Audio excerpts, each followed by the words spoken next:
Everybody. हमने previous lecture में हमने सबसे बेसिक से शुरू किया था कि हमारे पास 3 फंडामेंटल फेजेस मेनली जो होते हैं मैटर के, solid, liquid and gases. Then हमने मेनली सॉलिड के बारे में पढ़ा है क्योंकि लिक्विड एंड गैसेस के बारे में हम अपनी प्रीवियस क्लास 11th में अच्छे से पढ़ चुके हैं। देन उसके बाद हमने सॉलिड को ही आगे फर्दर क्लासीफाई किया है उनके अरेंजमेंट पैटर्न ऑफ एटम्स के बेसिस के ऊपर कि क्रिस्टलाइन है कि अमोर्फस है।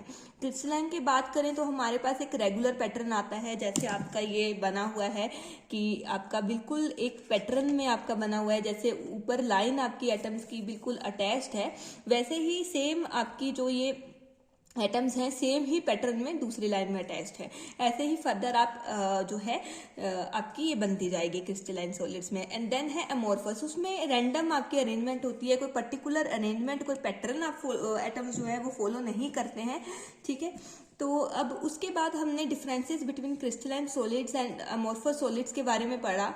एंड देन हमने यूनिट सेल का थोड़ा सा एक ब्रीफ सा इंट्रो हमने लिया था, ठीक है। बट हमारे इससे पहले हमारा एक टॉपिक जो है वो बचता है, तो हम यूनिट सेल को फिर से हम इसको शुरू करेंगे डिटेल में, लैटिस को शुरू करेंगे। पर उससे पहले हम फर्दर जो हमारा जो टॉपिक हमारा बचता है हम उसको कवर करते हैं पहले, क्योंकि that is attached with the crystalline solids. As हमने पढ़ा है कि 2 तरह के solid, crystalline and amorphous.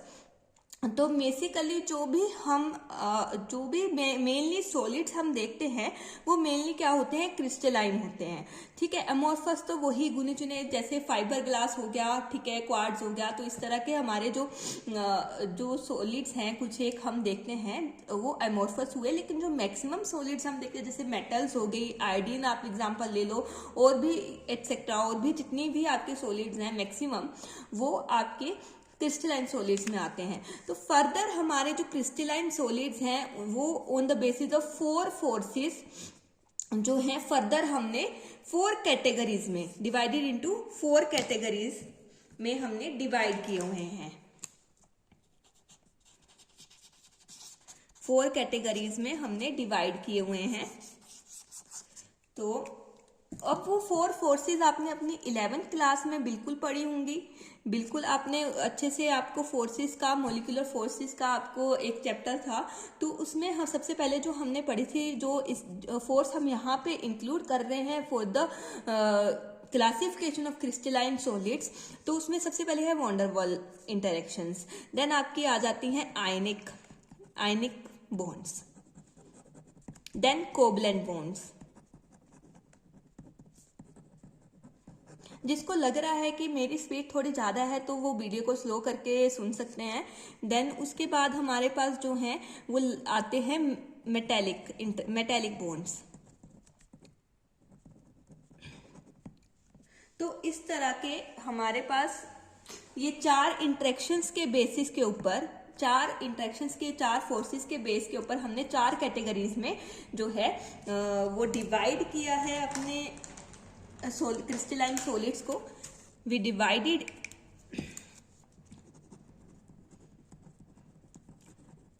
Solids into 4 categories. अब वो 4 कैटेगरीज कौन कौन सी हैं? वो 4 कैटेगरीज आपके पास आ जाती हैं। मॉलिक्यूलर सॉलिड्स, देन आपके पास आ जाते हैं आयनिक सॉलिड्स, उसके बाद आपके आ जाते हैं कोवलेंट सॉलिड्स, एंड आपकी जो 4th कैटेगरी आती है वो होती है मेटालिक सॉलिड्स। तो अब आगे के डिस्कशन में हम सबसे पहले इन्हीं 4 को हम डिटेल्स में स्टडी करेंगे कि मॉलिक्यूलर सॉलिड्स में क्या होता है, आयनिक में क्या होता है, कोवलेंट एंड मेटालिक में कैसे कैसे अरेंजमेंट होती है, कौन सी इंटरेक्शन होती है, क्या उनकी प्रॉपर्टीज होती हैं, हम वो पढ़ेंगे। तो सबसे पहले जो हम शुरू करने जा रहे हैं वो है मॉलिक्यूलर सॉलिड्स।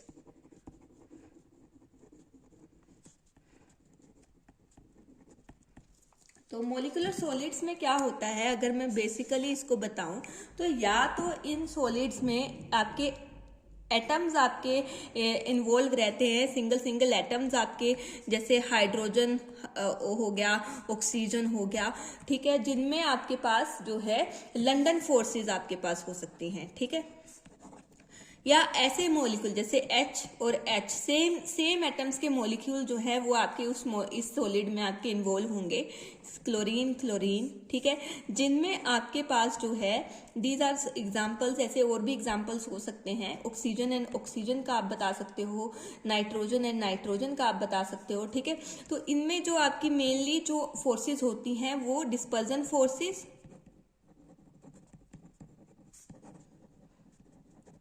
और लंदन फोर्सेस, ठीक है। डिस्पर्जन फोर्सेस को ही लंदन फोर्सेस हम बोलते हैं, ठीक है। तो ये इनके बीच में आपकी इंटरेक्शंस होती हैं इन मॉलिक्यूल्स के बीच में, और यही मॉलिक्यूल्स जो हैं इस मॉलिक्यूलर सॉलिड्स को फॉर्म करते हैं, ठीक है। तो अब ये मॉलिक्यूलर सॉलिड्स में आपके कौन सी कैटेगरी आ गई, ये मॉलिक्यूलर सॉलिड भी फर्दर डिवाइडेड होते हैं आपके, तो ये आपके नॉन पोलर मॉलिक्यूलर सॉलिड्स आ गए, ठीक है। नॉन पोलर मॉलिक्यूलर सॉलिड्स जिसमें आपके हाइड्रोजन एंड हाइड्रोजन इस तरह के मॉलिक्यूल जो सेम सेम एटम के मॉलिक्यूल है, या कोई एक अकेले अलग अलग एटम्स आपके जिनमें कोई बेसिकली आपकी आयनिक इंटरेक्शन, कोई डाइपोल क्रिएट नहीं हो रहा है, ठीक है, जिसमें जस्ट एक लंदन फोर्सेस आपकी प्रेजेंट है, ठीक है, उनको हम क्या कहते हैं, उनको हम नॉन पोलर मॉलिक्यूलर सॉलिड्स कहते हैं। अब इनकी प्रॉपर्टीज की बात करें, if we talk about the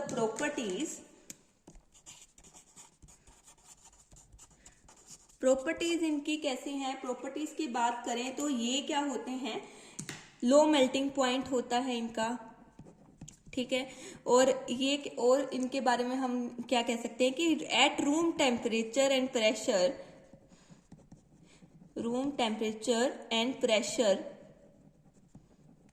these are liquid and gaseous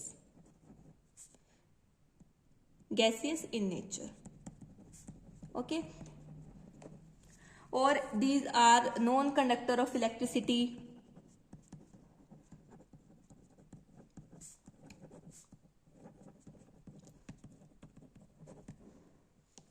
ठीक है। तो ये इसकी कुछ एक प्रॉपर्टीज हो गई, ठीक है। उसके बाद नेक्स्ट जो कैटेगरी मॉलिक्यूलर सॉलिड्स में नेक्स्ट जो कैटेगरी आती है वो आती है आपकी पोलर मॉलिक्यूलर सॉलिड्स की, ठीक है। तो पहले हमने जो कैटेगरी देखी वो नॉन पोलर मॉलिक्यूलर सॉलिड्स की थी, अब पोलर मॉलिक्यूलर सॉलिड्स की हम कैटेगरी देख रहे हैं, ठीक है, जिसमें हम क्लियरली हम नाम जो सुजेस्ट कर रहा है, ठीक है, कि पोलर मॉलिक्यूलर सॉलिड की यहाँ पे पोलैरिटी इंक्लूड होगी, कुछ ना कुछ पोल्स आपके बनेंगे। पोल्स आप कह सकते हो जैसे आपके अर्थ में आपके नॉर्थ एंड साउथ पोल है, वैसे ही जो है आपके एक अलग पोल्स आपके एक पॉइंट बनेंगे अलग अलग, जो आपके चार्ज को अलग अलग चार्ज को डोनेट करेंगे। जैसे इसमें जो आपके मतलब there is generation of dipole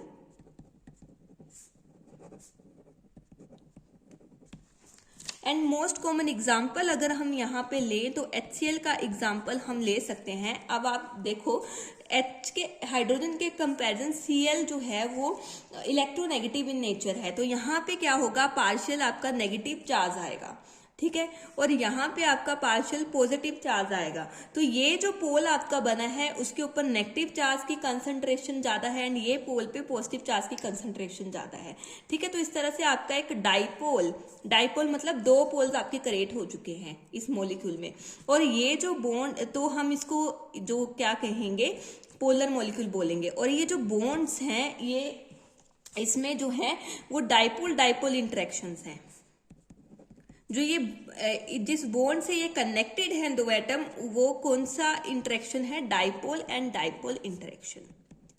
ये जो है ये मॉलिक्यूल्स इनका मेल्टिंग पॉइंट जो है is greater than non polar molecular solids.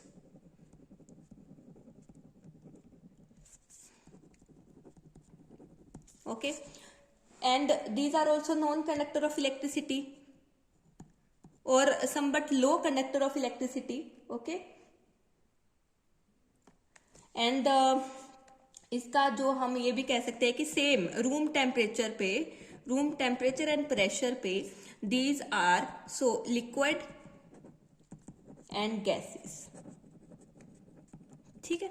तो ये इसकी कुछ एक प्रॉपर्टीज होगी। एंड जो इसमें थर्ड कैटेगरी जो आपकी आती है हाइड्रोजन बॉन्डेड मॉलिक्यूलर सॉलिड,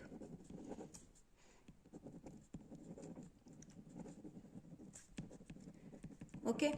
तो इसमें हाइड्रोजन बॉन्डेड मॉलिक्यूलर सॉलिड्स में क्या होता है, आपको नेम ही सुजेस्ट कर रहा है कि इसमें हाइड्रोजन बॉन्ड होगा। There is a presence of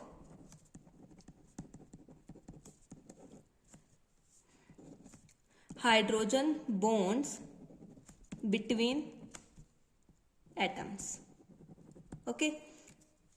जैसे आपके पास हाइड्रोजन बॉन्ड क्या होता है, hydrogen and more electronegative atom के बीच में बॉन्ड, मोर इलेक्ट्रोनेगेटिव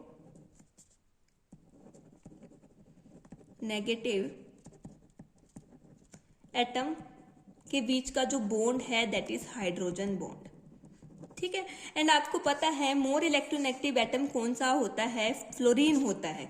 तो जनरली जो हम देखते हैं तो इसको हाइड्रोजन एंड फ्लोरीन के बीच का बॉन्ड बोल देते हैं, ठीक है।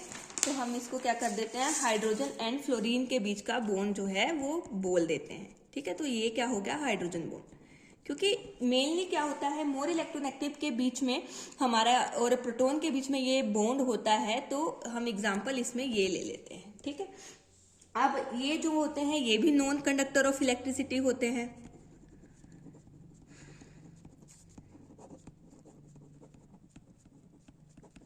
और ये क्या करते हैं, ये जर्नली जो है वो वोलेटाइल होते हैं, वोलेटाइल इन नेचर,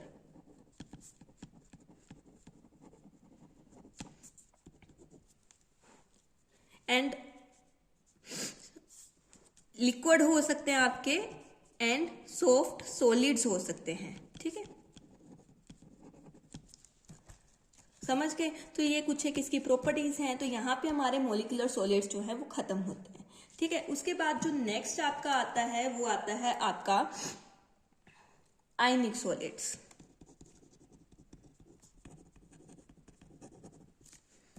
तो आयनिक सॉलिड्स जो आपके आते हैं, आयनिक सॉलिड्स में क्या होता है, देयर इज इलेक्ट्रोस्टैटिक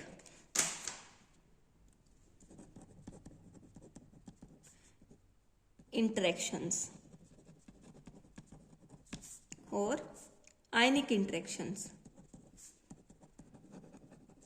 अगर हम जनरल सेंस में देखें तो यहाँ पे एक कैटायन होगा, एक आपका अनायन होगा, ठीक है। इनके बीच की जो इंटरेक्शन आपकी होगी, ठीक है, वो आयनिक होगी, ठीक है। और इस सॉलिड को हम क्या बोलेंगे, वो बोलेंगे आयनिक सॉलिड, ठीक है।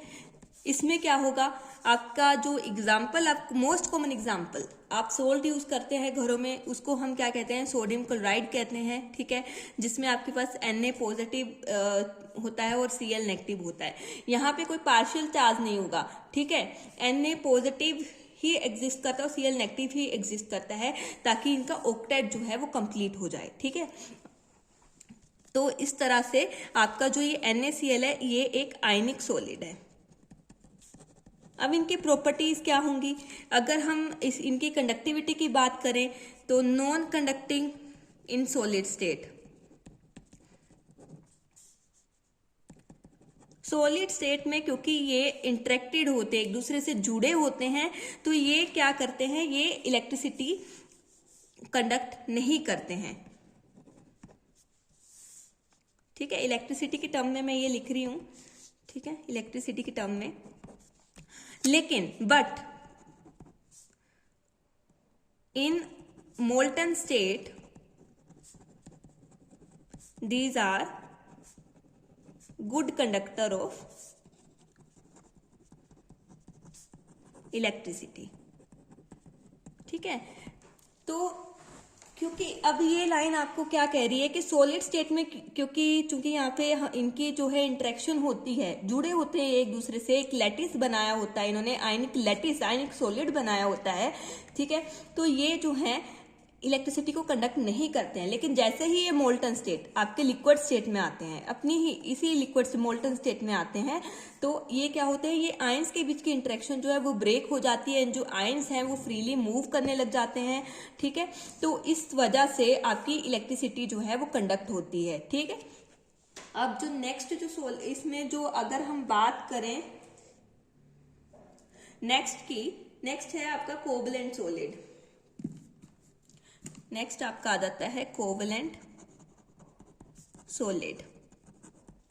कोवलेंट सॉलिड में क्या होता है, कोवलेंट सॉलिड की बात करें तो कोवलेंट सॉलिड क्या होता है, इसमें ये it is also called as network solid.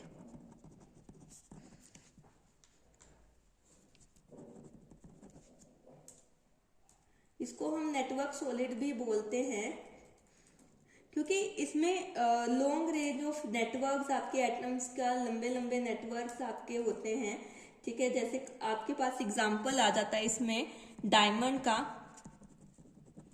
जिसमें जो आपका कार्बन है वो आपका टेट्राहेड्रली अरेंज होता है एंड इसमें बहुत बड़ा एक लार्ज नेटवर्क होता है, ठीक है। वैसे ही आपका ग्रेफीन आ जाता है। ग्रेफीन में आपकी इस तरह से हेक्सागोनल रिंग्स जो हैं वो आपकी अटैच रहती हैं, ठीक है, आपस में एक शीट लाइक स्ट्रक्चर आपकी बनाती हैं, ठीक है, जिसमें कि आपके फ्री मूविंग इलेक्ट्रॉन होते हैं, तो ये कंडक्टिंग भी होते हैं। और ये जो कोवलेंट इंटरेक्शंस हैं ये आपकी काफी हद तक जो है वेरी स्ट्रॉन्ग होते हैं, बहुत strong very strong interactions, okay. तो ये थे। उसके बाद हमारे पास जो नेक्स्ट सॉलिड आता है, तो अब ये बहुत स्ट्रॉन्ग इंटरेक्शंस हैं, तो इनको ब्रेक करने के लिए हमें जो है हीट भी ज़्यादा देनी पड़ेगी, तो इनका मेल्टिंग पॉइंट भी आपका बहुत ज़्यादा होता है, वेरी हाई मेल्टिंग पॉइंट।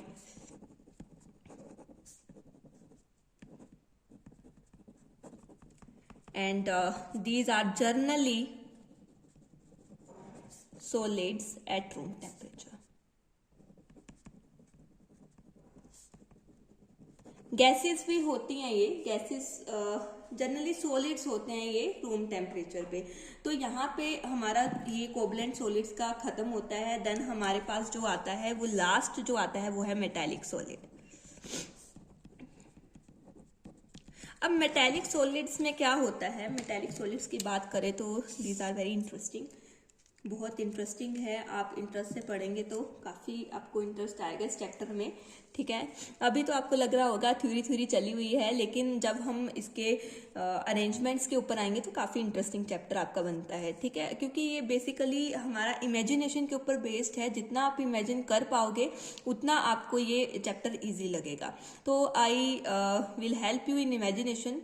मैं बिल्कुल आपकी हेल्प करूंगी, बहुत इजीली आपकी हेल्प करूंगी, इजी वे में आपको इमेजिन करने में आपकी बिल्कुल कोशिश करूंगी कि आपको ये इमेजिनेशन जो है आपकी अच्छी हो जाए। तो मेटालिक सॉलिड्स में क्या होता है, एक बीच में आपका एक पॉजिटिव कर्नल होता है, तो दिस इज द कर्नल, आप इसको पॉजिटिव कोर भी कह सकते हैं, एंड इसके अराउंड जो है इलेक्ट्रॉन्स जो मूव कर रहे होते हैं। So this is the basically general structure of metallic solid, and these are good conductor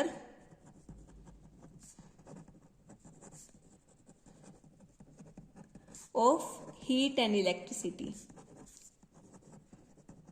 आपने देखा होगा कि इलेक्ट्रिसिटी भी आप कॉपर वायर्स यूज करते हैं तो आसानी से आपकी इलेक्ट्रिसिटी जो है वो ट्रेवल कर जाती है। तो उसमें क्या होता है, ये यहाँ पे आपके इस जो आपके कर्नल्स एंड इलेक्ट्रॉन्स में वाइब्रेशन शुरू होती हैं, वाइब्रेशंस आपकी शुरू होंगी, वाइब्रेशंस आपकी यहाँ पे शुरू होती हैं, and there is a movement of this motion of these electrons तो इन इलेक्ट्रॉन्स का आपका जो मोशन है वो शुरू हो जाता है एक पॉइंट से दूसरे पॉइंट तक। तो इस तरह से आपकी जो इलेक्ट्रिसिटी है वो कंडक्ट होती है थ्रू दिस मेटेलिक सॉलिड। उसी तरह से अब जब यहाँ पे मैंने लिखा है जैसे कि हीट भी आप जैसे कोई भी आपका मेटल है, ठीक है, आप उसको एक तरफ से गर्म करोगे तो दूसरी तरफ भी आपके हीट पहुंच जाती है।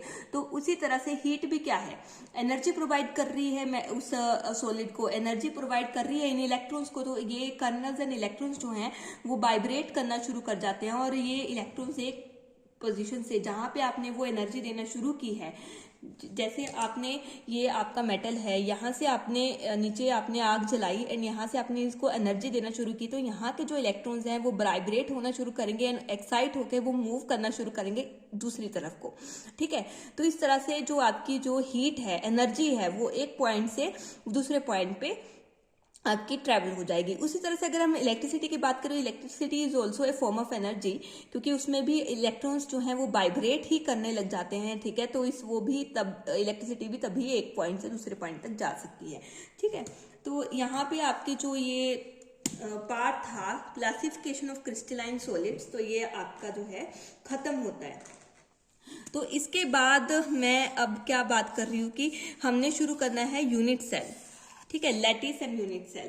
तो कल हमने थोड़ा सा यूनिट सेल के बारे में पढ़ा था, ठीक है। I hope you cooperate with me, थोड़ा हम इसको पढ़ेंगे कि इमेजिनेशन आप मेरे साथ करेंगे जैसे मैं आपको करवाऊंगी, ठीक है। तो जैसे मैंने आपको बताया था कि हमने क्या किया है, अब सॉलिड बहुत बड़े होते हैं, ठीक है, हम उनको ऐसा कि नहीं कि पेपर में हम ड्रॉ कर सके, ठीक है। तो हमने क्या किया है, हमने उसका सॉलिड का भी एक हमने पार्ट लिया है जिसके जो एटम्स हैं हमने उनको पॉइंट एज्यूम कर लिया है, ठीक है, we let them as a point, ठीक है। हमने उनको इस तरह से मैं भी आपको ड्रॉ करके बताती हूँ, तो हमने उनको पॉइंट्स बना लिया है। तो इस जो एरे ऑफ एटम्स हैं,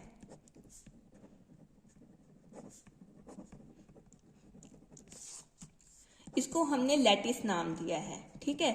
अब ऐसा नहीं है कि अब कोई भी सॉलिड है, मैंने कल भी आपको ये थोड़ा सा बताया था कि सॉलिड के बारे में हमें इंफॉर्मेशन निकालनी है, ठीक है। We need information about solid, उसकी प्रॉपर्टीज क्या है, कैसे हैं, ठीक है। तो we need to study that solid, ठीक है। तो उसको स्टडी, अब सॉलिड तो काफी बड़ा होता है, वेरी लार्ज इन साइज। तो हमने क्या किया है, हमने ऐसा एक यूनिट हमने डिफाइन किया है, we define a unit that describe different properties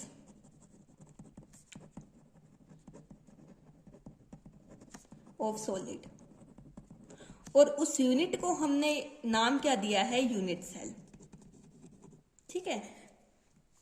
इस यूनिट को हमने नाम दिया है यूनिट सेल, ठीक है। अब इस यूनिट सेल, ये जो